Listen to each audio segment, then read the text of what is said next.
আওয়ামী লীগের শ্রেণী বিন্যাস করা হচ্ছে। মানে আওয়ামী লীগ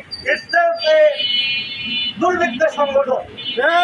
ভালো আওয়ামী লীগ, খারাপ আওয়ামী লীগ বলে কিছু নেই, দুর্বৃত্ত আওয়ামী লীগ সবগুলা। দুর্নীতিবাজ, অর্থ পাচারকারী, ছাত্র জনতা গণহত্যাকারী। আওয়ামী লীগের ট্যাগ এইগুলাই। ভালো আওয়ামী লীগ বলতে কিছু নাই। আওয়ামী লীগ কখনো ভালো হতে পারে না।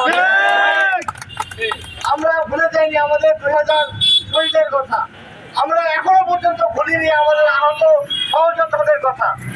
এর মধ্যে রিফাইন আওয়ামী লীগকে এই মস্করা করার সুযোগ জাতির কাছে যারা আলাপ বলছে তাদের দৃষ্টতা সম্পর্কে আমরা আসলে খুবই অবাক হচ্ছি।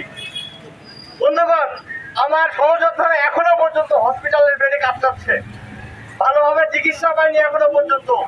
জুলাইয়ের স্মৃতি এখনো আমরা বুকে পালন করে চলছি।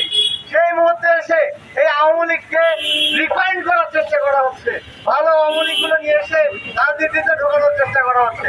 আরে আওয়ামী লীগ যদি ভালোই থাকতো তাহলে এই 17 বছরে মানুষের ভোটাধিকার কখনো তারা বঞ্চিত করতে পারতো? আপনারা তখন কিন্তু এই আলাপটা দেননি। যখন রাতের ভোট হয়েছে, যখন কবরের থেকে উঠে এসে ভোট দিয়েছে, তখন কিন্তু আপনারা এই আলাপ তোলেননি। ভালো আওয়ামী লীগ, খারাপ আওয়ামী লীগের আলাপ তখন আপনারা তোলেননি। যখন ক্যাডার বাহিনী দিয়ে ভোটের মাঠে যেতে বাধা দিয়েছে, তখন আপনারা এই আলাপ তোলেননি। এখন গণতন্ত্রের প্রশ্ন করছেন, এত সুশীলগিরি কেন আপনাদের?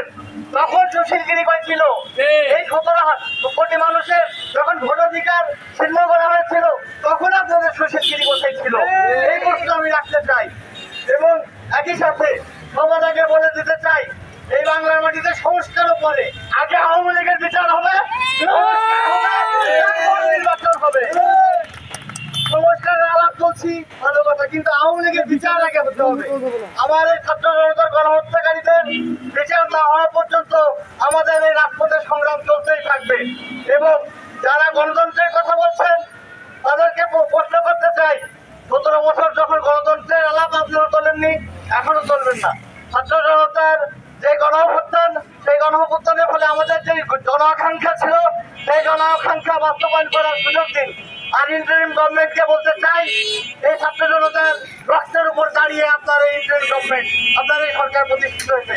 তাই এই ছাত্র জনতার রক্তের উপর বেইমানি করার সাহস আপনারা দেখাবেন না, তাহলে বাংলার মাটিতে আরেকটি জুলাই রচিত হবে।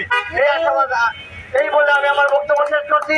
এবং একই সাথে আমার সহযোদ্ধাদেরকে এই তৈরি আবহাওয়ার মধ্যেও এখানে হাজির হওয়ার জন্য ধন্যবাদ জানাচ্ছি।